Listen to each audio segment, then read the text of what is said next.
तयार केलेलं आहे. जे फ्लॅश कार्ड आपल्या पहिली ते चौथी, पहिली ते 7वीपर्यंत सुद्धा विद्यार्थ्याला तसंच आपल्याला प्रत्येक स्तरावर दाखवता येतील. त्याच्यापासून विद्यार्थ्यांना अध्ययन अनुभव देता येतील.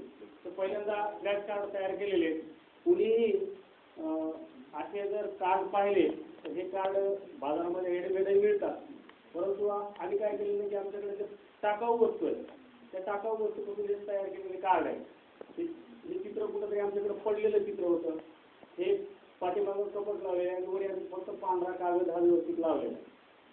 तर असं जर आपण विद्यार्थ्याला आपण त्याच्या पाहण्यातले हे चित्र असतात आणि विद्यार्थ्याला अध्ययन अनुभव त्याच्या परिसरातला दिला तर तो त्याच्यावर दीर्घकाळ त्याच्या स्मरणात राहणारा अनुभव असतो. आणि तो अनुभव म्हणून आम्ही काय केलं की हे चित्र आहे, असे अनेक चित्र आम्ही तयार केलेली आहेत. ही चित्र आहेत.